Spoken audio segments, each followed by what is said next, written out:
ivyo dusoma mu nkuru nziza ya Yezu Kristo nk'uko yanditswe na Yohani.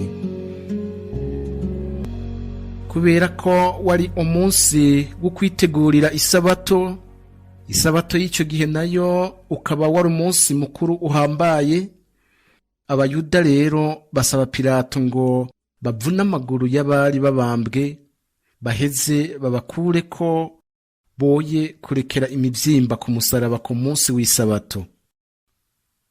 Abasirikare rero baraza bavuna amaguru y'uwa mbere n'ay'uwa kabiri muri bamwe babambwe hamwe na Yezu. Bashikiriye Yezu basanga yamaze gucikana, ntibamuvuna amaguru.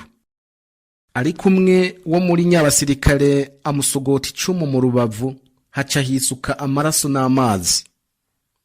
Uwabibonye niwe yabishingiye intahe, kandi intahe yiwe ni iy'ukuri, kandi uwo nyene arazi ko avuga ukuri ngo namwe mwemere.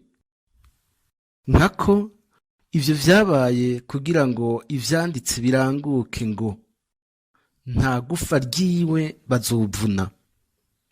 Vyongeye ivyanditse bivuga kandi ngo bazokwihweza uwo basogose.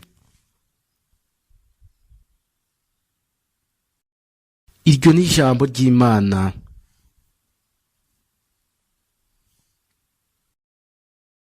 Bene wacu, uyu munsi duhimbaza kandi tukibuka umushamwiranda rwose wa Yezu Kristo.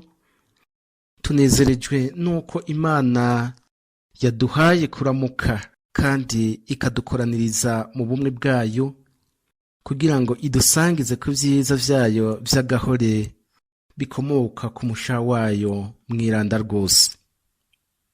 Ijambo rero ahejeje kutuyagira riraduhumuriza cyane ku mutima, kuko twumvise ko twifitiye isoko tuvomamwo ubuzima budahera. Aho naho sahandi ni mu mushaha mwiranda rwose wa Yezu Kristo, umushaha wuzuye ubuzima, impuhwe n'imbabazi zama zitwuhagira, tugasigara dusa n'uwo dukunda ari we Kristo. Erega buri gihe igicumuro kitwaka ubuzima kikaducafuza cane, mu gihe uwuhungiye kwa Yezu we akamwimika mu buzima bwiwe, agira ubuzima nyabwo kandi bwuzuye, agakira n'umwanda. Uzi ko ata mwanda uriho uruta icaha. Bene wacu, mu nkuru nziza ntagatifu ya Yohani twumvise ko igihe umusirikare yasogota icumu mu rubavu rwa Yezu, haciye hisuka amazi n'amaraso, ibimenyetso bifise insiguro ikomeye cyane mu buzima bwacu. Amaraso ni ikimenyetso cy'ubuzima, amazi nayo turazi ko asukura, akirukana umwanda, agatuma umuntu aba mwiza kandi akagira ubuzima n'amagara meza. Erega kukaba nkako muri Kristo niho tubonera ivyiza vyose iyo biva bikagera, kuko muri we ariho turonkera ubuzima. Muri we niho kandi dukirira ibicumuro, maze imitima yacu igahorana itoto n'ubwiza vy'agatangaza. Ubwo bwiza bwuzuye umutima nabwo bugaheza bugashwara no ku mubiri, kuko uwahuye na Yezu azira kwijirwa no guhekenya amenyo, agahora ariho mu kanyamuneza. Akanyamuneza n'isi idashobora gutahura, kuko gatandukanye n'umunezero uyikomokako, maze uyo muntu akabera Imana n'abavukanyi.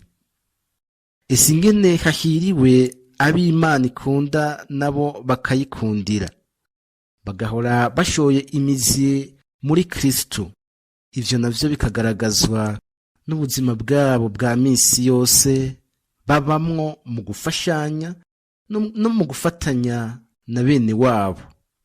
Abo rero naho baba ku isi s'ab'isi, kuko ukwibanira na Kristo bibaha gusoserwa n'akanovera k'ubuzima budahera buri mu mushaha wiwe, mbere bakabishyika ko bakiri hano ku isi bitewe n'uko bama banywa kandi biyuhagira muri iyo nyanja y'urukundo yuzuye igishika n'imbabazi vyahebuje ari we Kristo.